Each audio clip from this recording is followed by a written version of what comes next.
Most people who have played Final Fantasy are familiar with this monster. Sometimes it's called a floating eye or evil eye, but the species itself is most commonly called an Ahriman. For some of us, these games are the first time we saw this word used, and therefore we associate it exclusively with this bat-winged cyclopean creature. While it did appear in the Dawn of Souls remake of Final Fantasy I, this was in addition to the Dawn of Souls version, and Ahriman was not part of the original game. Its true first appearance in Final Fantasy was in the third game, near the end. Ahriman was a powerful boss, and was the keeper of the Dark Earth Crystal. Since then, the Ahriman species of monster has appeared in almost every mainstream Final Fantasy game in some form or another. They often aren't all that powerful, but have very dangerous, tricky attacks, casting spells like Doom, L4 Death, Petrify, or inducing confusion so that your party members kill each other, saving it the work. So they're definitely a threat, but one you can usually handle as long as your luck doesn't run out. Some immediately assume the Beholder from Dungeons & Dragons is the inspiration for the Ahriman, since it too is a deadly floating eye monster. Of course, the Beholder is much more dangerous, and much scarier too. The Ahriman has one eye. Beholders have several, each capable of launching a different type of potent attack. Whether aesthetically or thematically they are the inspiration for the creature, I'm not really sure, but I do know that they are not the inspiration for the creature's name. The Ahriman race of monsters is deadly, but nowhere near as powerful or frightening as the original Ahriman. The name Ahriman appears in other games too, such as a character in Warhammer 40k, an evil deity in Prince of Persia, and a very powerful demon in Shin Megami Tensei. In fact, in Shin Megami Tensei 3 Nocturne, Ahriman is one of the game's final bosses. So where did this name come from? And why do I say that none of these homages do the source justice? Well, the true Ahriman comes from an early Iranian religion which was eventually refined to and replaced by Zoroastrianism, which is kinda hard to say. Zoroastrianism is one of the earliest recorded religions featuring the dualistic cosmology of good and evil, if not the earliest, and it's still practiced today. The original religion's roots go back before 1000 BCE, but it didn't become Zoroastrianism until the mid-5th century BCE.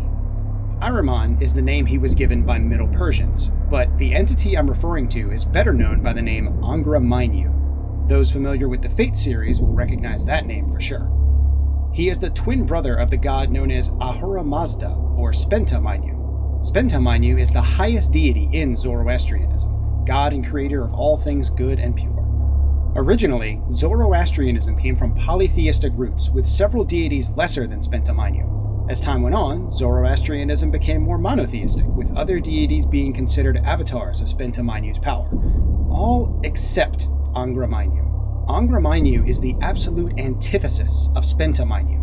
He is a malicious, destructive, evil deity who seeks to corrupt and destroy all that exists, and eventually return existence to the darkness of the void. Now, you're probably thinking, oh, so he's the Satan of Zoroastrianism. Well, yes and no.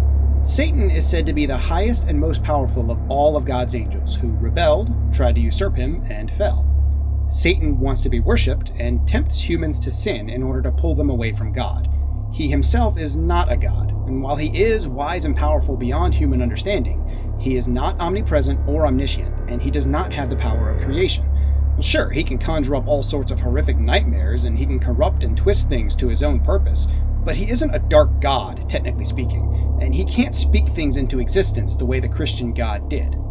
Angra Mainyu, on the other hand, is the twin brother of Spenta Mainyu, not one of his creations. He exists on the same scale and has almost as much power. He doesn't want humans to worship him. He just wants them dead, or suffering so much that they wish they were dead. Angra Mainyu tempts and corrupts humans. He introduced starvation, famine, lust, disease, and suffering into the paradise his brother first created, and poisoned the first human, Gaiomart, robbing him of his immortality.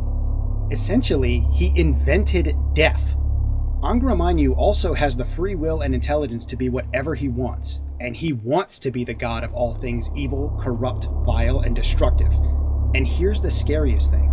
Angra Mainyu does have the power of creation. He claimed he could create things just as good and beautiful as his brother does if he wanted, but he chooses not to.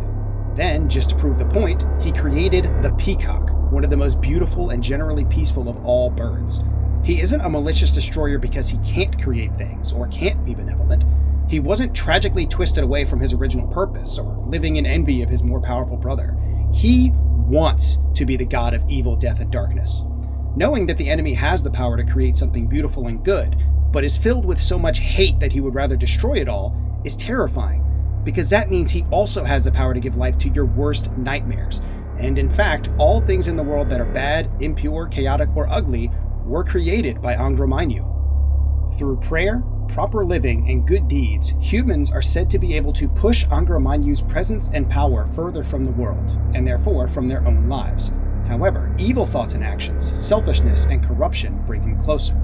This means that humans are capable of influencing the final outcome of the struggle between Ahriman and Spentamanyu. And while it is prophesied that Spentamanyu will win, there's always the fear that humans will become so morally corrupt, so distant from the goodness and purity of Spentamanyu, that will fall fully into the grasp of evil, resulting in the destruction of all existence, or so some interpretations of the religion's teachings state.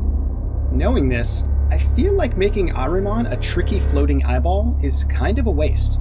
Ahriman would be the perfect Final Fantasy end boss.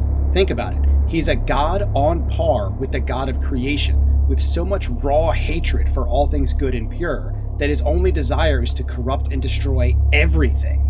He has the power to not only alter and twist creation from its original purity and intent, but also to speak into existence any horror or abomination he wants. He has the power to tempt and enslave those humans vulnerable to his evil influence, and if he wanted to really mess people up, could create visions of beauty and purity to lure unsuspecting heroes or naive, well-meaning fools into traps.